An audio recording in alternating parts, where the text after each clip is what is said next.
Why reinforcement learning at this stage of the semester, after we have checked out Bayesian learning, Turing machine models, language models, motions, and so on and so forth? One of the main reasons is that um, all of these models that we have seen before operate on so-called states. But what do we mean by these states? In states, what we mean by states is that the brain considers which state you are in at any given moment, and depending upon which state you're on, it performs a specific action and leads to another state. But how do you choose which state to go to when you are in one? That's essentially the problem of reinforcement learning and also all of the other models that we have seen before. One of the examples of this reinforcement learning and where it can be seen in real life is Pavlov's dogs. And if you don't know what the Pavlov's dog experiment is, it is one in which a dog naturally salivates when you show the dog a food. That food, when it's shown, is called as an unconditioned stimulus, because it's a stimulus. You're showing it to the dog to see what the dog's response is, and the dog's response is going to be an unconditioned response. You have not conditioned the dog to salivate when it sees food. So that's just a normal case scenario, that is before any conditioning happens. Now, what you want to do is you want to see if the dog salivates when you ring a bell. But why would the dog salivate when you ring a bell? Of course, it won't. So that is a neutral stimulus.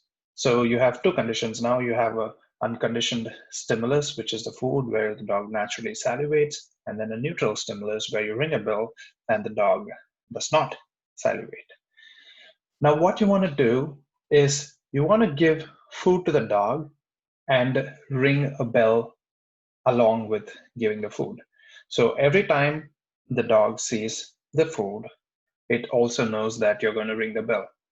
So the dog associates ringing of the bell with getting food. So the dog gets conditioned to the fact that every time it hears a bell ring, it's going to get food. So that is the conditioning phase. Now, surprisingly, after a while, you don't give any food to the dog, but just ring the bell. And turns out that the dog still salivates when you just ring the bell, because now it's conditioned to the fact that whenever it hears a bell ring, it is going to get food. So this is a crux of reinforcement learning, an example of reinforcement learning. And if you translate it into algorithmic form, this is how you would do it. So let's say there is a start state, and a start state is just a dog sitting happily at home, has nothing to do, and it is expecting two things: the bell could ring, or the bell would not ring. And whenever the bell rings, the dog gets intrigued, and um, when the dog gets intrigued, it thinks that it's going to get a reward. And the reward is in the form of treats. So it's intrigued. It knows there's something exciting that's going to happen. So that itself is a reward for the dog. And let's say it you attach a reward value to it, where here, let's say it's an arbitrary value of +2. And if there's no bell that rings, then the dog thinks that, okay, there is no treat. It's just in its neutral state, so the reward is going to be 0. And when the bell rings and the dog is intrigued, there are two options that could happen. That either the treats could be given to the dog, or no treats are given to the dog. And when treats are given to the dog eats a treat, gets very happy, and it gets a high reward of 6. When treats are not given, the dog gets sad, and it gets a very low reward of -6. All of these numbers are arbitrary. The point to illustrate here is that at every state, the dog gets a specific action, either the bell ringing or the bell not ringing, either treats being given or not being given. And performing any of these actions leads to specific states, and these specific states result in getting specific rewards. And these rewards indicate to the dog whether it's a positive reward or a negative reward. But then if you think about it, these rewards are just instantaneous rewards for one specific state, right? So for one specific action that is happening, you get a specific reward. But then these actions happen constantly over several days. So you show these actions to this dog over multiple days, and every day the dog accumulates these rewards, right? So what do we mean by accumulating of these rewards? Um, okay, let's see it with another example where you're accumulating rewards constantly. For example, initially as a baby, you know nothing in terms of how the world works. For example, you get an ice cream in an ice cream truck or a mail in a mail van and so on and so forth. But you don't know all of these information when you were born. So the first time you see an ice cream truck, you would never know that it's an ice cream truck or you get ice cream from the ice cream truck. So let's imagine you seeing the ice cream truck for the first time and you getting an ice cream from the truck. So it's a positive thing. You get a positive reward from it. You associate positive things to that. And this results in an instantaneous reward. Okay, so this instantaneous reward happens once. But when the ice cream truck comes every day and you keep seeing the ice cream truck every day and get ice cream from it constantly, you get instantaneous rewards, yes, but then these rewards also accumulate over several days, and accumulation of all of these instantaneous rewards translates into so-called Q values, right? So you accumulate information and encode these positive information as positive rewards and negative information as negative rewards. And this reward information updates your so-called Q values. And so Q values can literally represent accumulated reward information in the brain. That is accumulated knowledge about the world and its states. This, if you don't take away anything from this lecture, one of the key points would be this. So one of the key points here in reinforcement learning, at least in Q learning algorithm, there are several reinforcement learning algorithms, but at least in Q learning algorithms, it would be that Q values represent accumulated reward information in the brain. And this is different from the immediate reward that you obtain by performing specific actions and reaching specific states. Okay, so these two are very distinct things. You have an instantaneous reward, which is represented usually by R, and you have accumulated rewards, which are represented by Q, which is why it's called the Q values. So these reward information are usually encoded as prediction errors. Do I get a high reward item? And if you do, the prediction error is positive. If not, the prediction error is negative. And these rewards are also usually conveyed by dopamine neurons in the brain, and they send a positive error when the reward is greater than expected, or a negative error when the reward is lesser than expected, or a no error when the reward is the same as expected. And this is also one of the reasons why you get used to things and don't feel the same dopamine rush when you do something that you once enjoyed doing. So for example, if you get used to drinking a specific amount of coffee for several months and you don't feel the same dopamine rush that you used to get when you had your early morning coffee, it's just you getting used to it because it's just not you, it's a dopamine. So that's just your brain encoding no error because it has a different baseline now.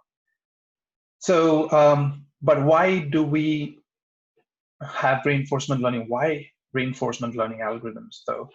One of the reasons is because it's the closest model to human cognition, and it's the best cognitive model as far as the current day algorithmic approaches to cognition goes. And one of the best performing algorithms are deep learning, reinforcement learning algorithms. And all of these algorithms are literally based on one equation, at least as far as the Q-learning algorithm goes, just based on this equation here. And this could be thought of as the E equals to MC squared equivalent of cognition. And here, if you look at this, there are literally only three terms that drive this equation. One is the Q value, which is the accumulated reward of any state action pairs accumulated over multiple days or multiple iterations of performing a state action pair. And you also have the reward of a reward for reaching any specific state. And you also have the so-called learning rate, which we will see as we go further. And this one, the max of the next state action pair, it's just the Q value of the next state action pair. So it's essentially just the Q value. So there are only three values that we are interested in as far as Q learning algorithms go. One is the Q value, another is the learning rate, and another is the reward. If you still don't believe me, let's look at a really interesting research article, which is this one. It's human level control through deep reinforcement learning.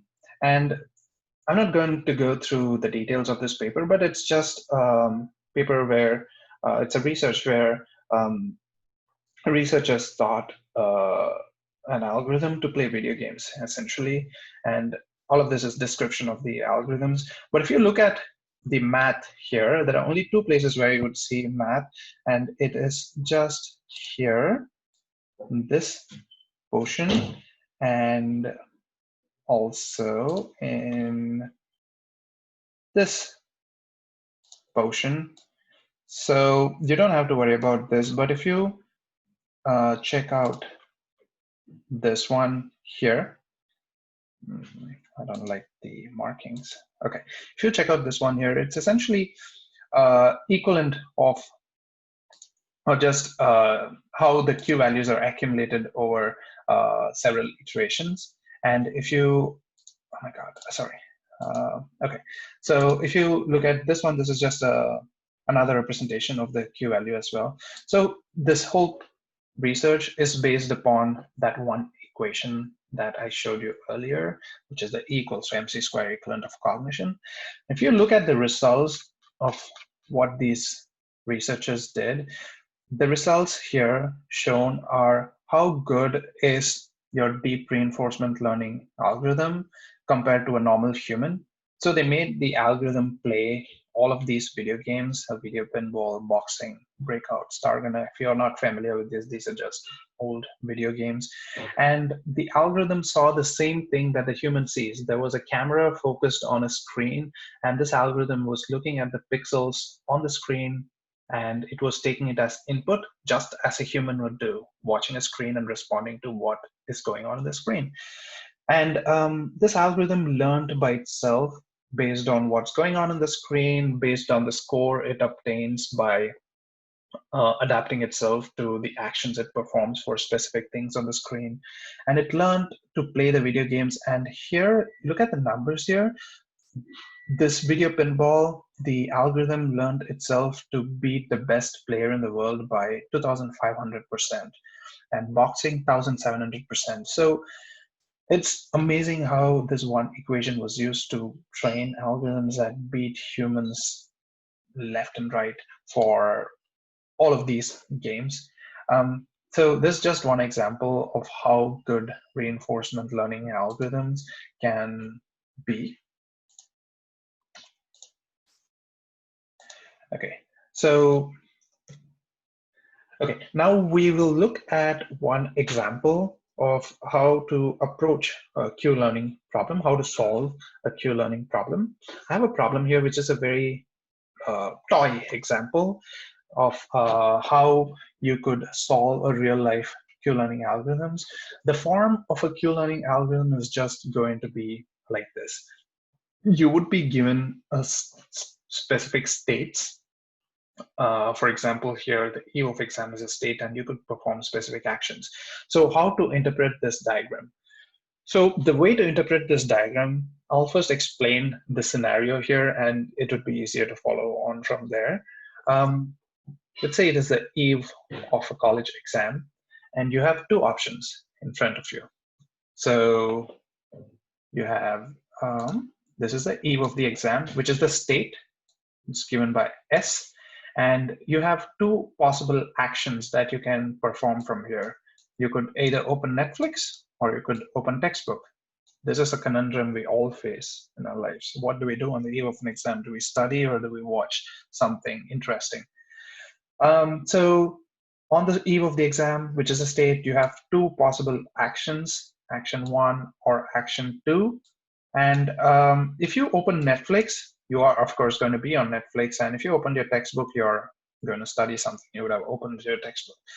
And if you think about it, opening Netflix is, of course, rewarding. It feels good as an instantaneous reward. It's just mindless watching of some interesting things, and you're going to feel a rush of dopamine in the immediate future. So you get an immediate reward of 2. And if you open your textbook, you know that you're going to get something good out of it. So let's say you also get a reward of 3 when you open your textbook. So when you are on Netflix, you also have two options.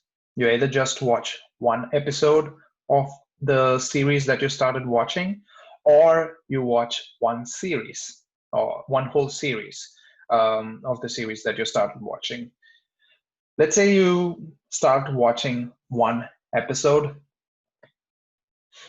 and you know that if you are going to watch one episode, you're wasting time. And after you watch the episode, you're like, oh my God, I wasted some time which I could have used for studying.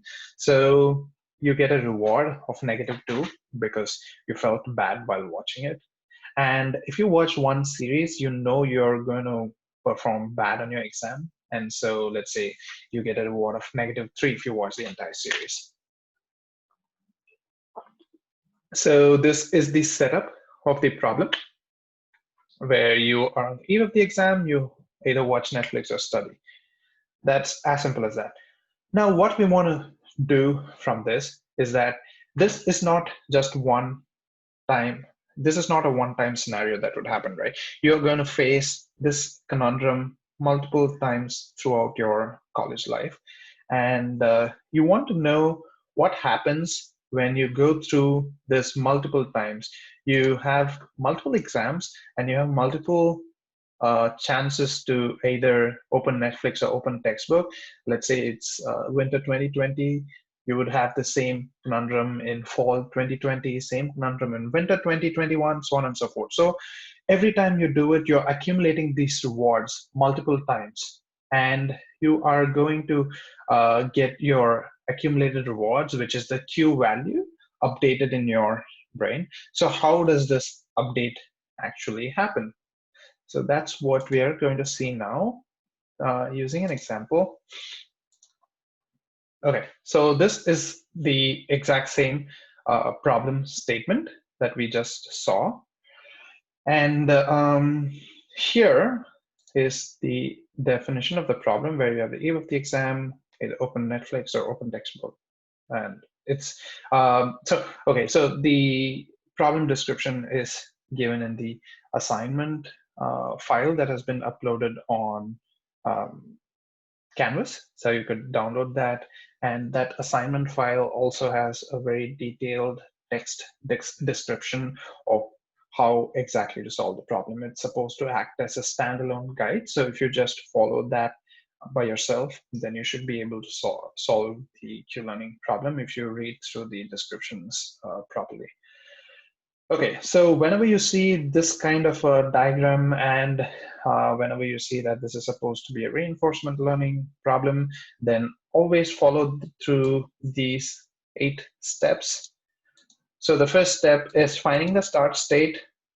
So you don't have to worry, excuse me, worry too much about finding the start state in the case of reinforcement learning in the context of this course, because the start state will always be here on the left-hand side. So you don't have to worry about step one, at least in the context of this course. And the next step is to see all possible actions from the start state. So in this case, you have the eve of the exam here, and the eve of the exam. And what are the possible actions from here? You could either open Netflix or you could open textbooks. So those are the two possible actions. You found that, okay? And step three is check the Q values of all possible state action pairs. And this information is always given in the question. If you look at the worksheet, you would realize that you have a set of 4 Q values, which are Q eve of exam open Netflix, Q eve of exam open textbook, Q on Netflix watch in one episode, this is on Netflix and watch entire series. So these are the 4 Q values that you need to concern yourself with. So if you look at this, the Q values are always obtained for a state action pair. It's not obtained for states, it's not obtained for actions, but for state action pairs. So if you're on the eve of the exam, you could either open Netflix or open textbook. So that is a state action pair. State is eve of exam, and open Netflix is the action. So for that specific state action pair, you have a value of 3, and for the state action pair of eve of exam and opening textbook, you have a Q value of 2. So again, how are Q values different from rewards? Your Q value is accumulated rewards. So if this is a set of state action pairs that have happened over multiple exams, how do you get these Q values? It's as straightforward as you having attended so many exams in your life, right, through your school, through your college, and so on and so forth, that you have accumulated rewards here where you know, okay, on the eve of the exam, if I open Netflix, my Q value would be 3, and if on the eve of the exam I open a textbook, my Q value is 2. So these are the accumulated reward values that you start with. And step 4 is choose the action that has the maximum Q value and use its Q value as Q in the equation. So that's as simple, as straightforward as it is written here. Out of the 2 possible state action pairs from the start state, where I have eve of exam, open Netflix or open textbook, I look at these here, I see which one has the maximum Q value, and I know that this has the maximum Q value. Q of exam, open Netflix has the maximum Q value of 3 because 3 is greater than 2. And this is the equation for the Q value update. And what are the parts of the equation? You have Q value, which is Q, which you're interested in, is equal to Q, which is again the same value, plus the whole thing in this part, where alpha is the learning rate. Let's talk about it later. R is the reward for reaching a particular state. Max of Q S prime A prime is the maximum Q value in the next state action pair, and Q is again the same Q value. So once I start at the start state, I see what are the 2 possible actions and what are my associated Q values for both of these state action pairs. And in this case, eve of exam and open Netflix has a higher Q value of 3. And the reward is, what is the reward for reaching a particular state after taking a state action pair? So here, my highest Q value is for eve of exam and opening Netflix, which would lead me to the state on Netflix. And reaching Netflix gives me a reward of 2, right? So this value would be 2. Okay, so I have a table here which we can start filling. Okay, in iteration 1, move 1. Iteration 1, move 1, my Q value, which I obtained from step 4, is choose the action that has the maximum Q value. Here, my maximum Q value is Q eve of exam, open Netflix, so I write 3. And the reward is, what is the reward I obtain for performing a particular action from a particular state? So here I reach on Netflix, and that reward is 2. So I write that here, 2. And max q s prime a prime is what is the maximum q value of the next state action pair. What that means is from eve of exam, I took the option of opening Netflix and I'm on Netflix. What is the maximum Q value for this? What is the maximum Q value from this state to any specific actions that could be performed from this state? For example, if I'm on Netflix, then I have two options, either watch one episode or watch one series. So I go here and I see the Q values for these two state action pairs. While on Netflix, if I watch one episode, my Q value is -2. If I'm on Netflix and watch the entire series, my Q value is 2. So which one has the highest Q value here? This one. So this would become the max of the next state action pair. So that's what I put in here is 2.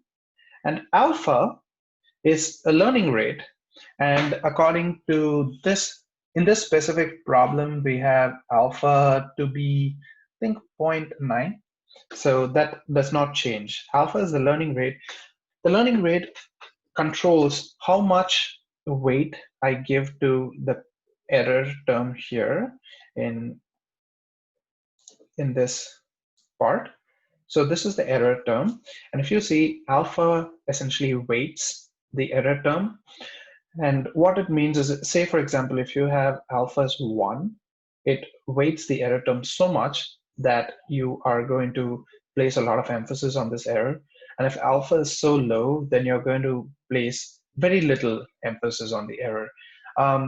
The solution for the assignment will give you more insights into what alpha actually does.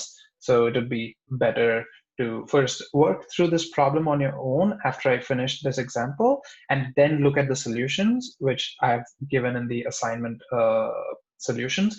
So that would give you a better understanding of what alpha does. Okay, so, but then the thing that you need to remember is that alpha does not change at all. Alpha remains a constant all through the problem. Okay, so now you see that you have the Q, you have the R, you have the max of Q, S prime, A prime, and alpha.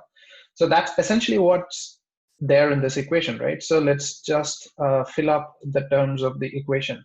So the terms of the equation are Q of S comma A is equal to Q of S comma A, which is 3 in this case, plus alpha, which is 0.9, and the reward, which is 2, plus max Q prime, Q S prime A prime is 2, and minus Q, which is again 3. Okay, so that's it. So if you do this, it's going to give you a value of 3.9. Okay, what it means is that my Q value now, after I took this state action pair, is going to be 3.9. Okay, so that's after move 1 in iteration 1. So now you are on Netflix. So what do you do then? From Netflix, you will have to see which path to take. So if you go to step 5, sorry, step 5 is for choosing the max Q of S prime A prime.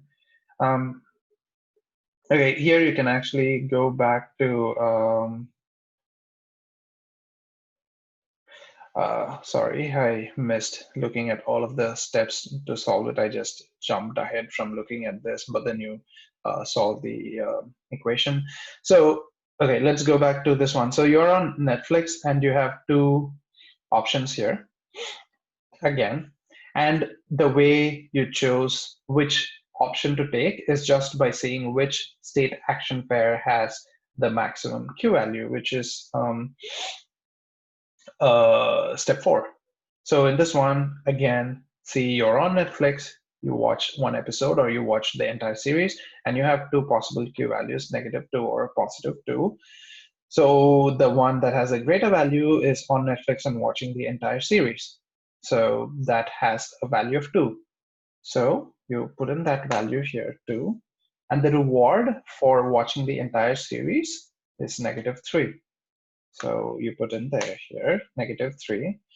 And the max of Q of S prime A prime, which is what is the maximum Q value in the next state action pair. If you see here, once you reach this state, there is no next state action pair.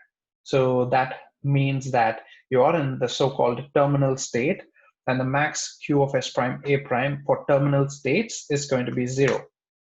That does not change for any problem. Whenever you reach a terminal state, the max Q of S prime A prime always remains a 0. And then the alpha does not change. It is still 0.9. So again, plug in the values in the equation, which is Q of alpha. Then you have the reward, which is -3. And the max is 0. And then you again have the Q value, which is 2. And you get a value of -2.5 after move to iteration 2, where you took the action of watching one entire series while you were on Netflix. So this is what we are concerned with, where you have an updated value of -2.5. So you took these two paths, right? So you started from the state eve of exam. You opened Netflix because that had the maximum Q value, and then you were on Netflix, and from on Netflix you checked which action has the maximum Q value, which was watching one entire series, and you did that. So you started from here and you went through this. You did not perform the actions of opening textbook or watching one episode, which means that the Q values for those two actions which you did not perform remains the same. They do not change. They just stay the same.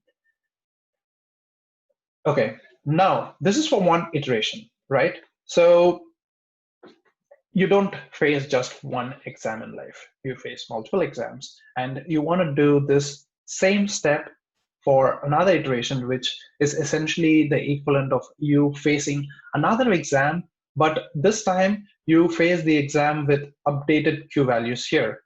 This was a start state. You don't worry about that anymore because now you finished one iteration and these are your updated Q values in life. So now that you have the updated Q values, you again do the exact same things. But the only difference is that you use these Q values instead of the ones that you originally started with. So here, again, you start from the start state, which is step 1. Starting from the start state, you see that, okay, this is my eve of exam, and I have two options, either open Netflix or open textbook, and see which one has the maximum Q value. And here, again, I see these are the two options, and the maximum Q value is for the state action pair of eve of exam and opening Netflix, which is 3.9. I put that here, 3.9. And the reward for taking that specific state action pair and reaching a state, that is being on Netflix, is 2.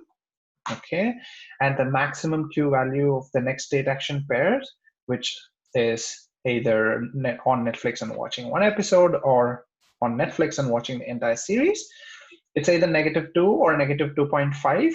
So the maximum value is -2 because -2 is greater than -2.5. And the alpha value does not change, which is 0.9. Okay, so if you notice one more thing here, there are two things that don't change. One is the alpha value, another is the reward. The reward is for reaching a specific state after performing a state action pair, right? So those rewards remain the same. So if you see here, it's 2. If you see here, it's a 2. So the reward for reaching any state remains the same. But then the Q value, which is the accumulated reward, that is different for every state action pair. Sorry, for every iteration. Okay, so the rewards and alpha values don't change. Only the Q values change. So, okay, here, if we again plug in the values in the equation, we would get 2 plus, which is -2, minus 3.9. Okay, that is 0.39.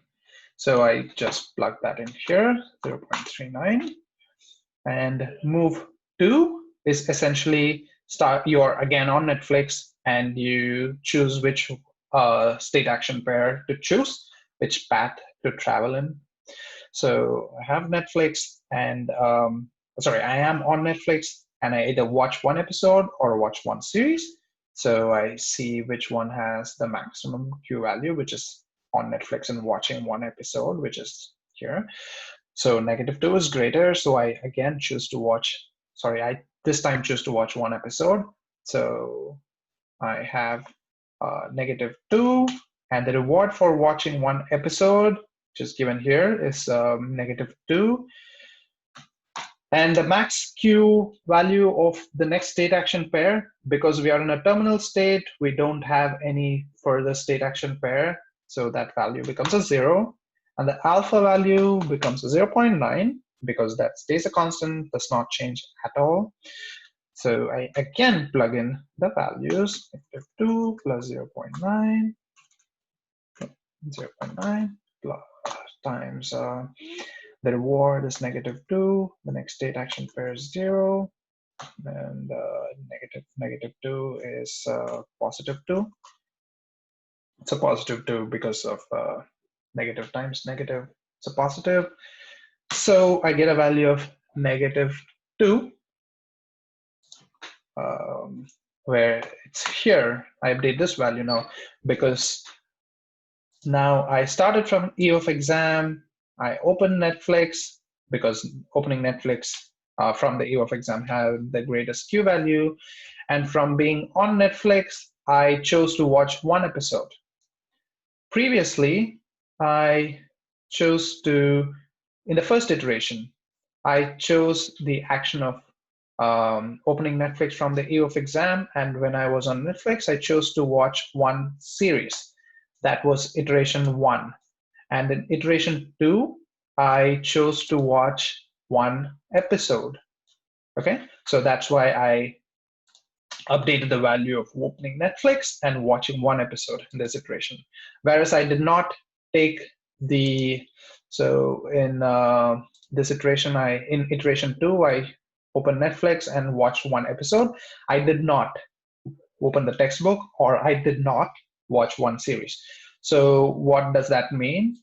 That means that my Q values for E of exam and open textbook remains the same as the previous iteration, and Q value for being on Netflix and watching the entire series remains the same as the iteration just before the iteration that I'm working on right now. So since I'm on iteration 2, I just copy the value from iteration 1 into iteration 2. So these are the values. These are the values for, or rather the updated Q values after iteration 2. Okay. So I hope you get a general idea of how to keep updating the Q values after multiple iterations. So your homework essentially is going to be, or rather your, not exactly your homework, but your participation points are going to be based upon you completing iteration 3 and 4. Finish the value, finish the calculations for iteration 3 and 4, and put in the, okay, this has to be Q of S comma A, and this has to be Q of S comma A. Yeah, finish the calculations for these. These would be the participation points for this week, and check out the accompanying solutions for the how to solve the Q learning problem. There is a document that I've uploaded on Canvas. So this is going to be really helpful, especially the document, in terms of how to solve any given reinforcement learning problem. Okay, that's about this week's section. And if you have any questions about any of these, feel free to email me. Available for answering all your questions. And thank you for paying attention. Stay safe.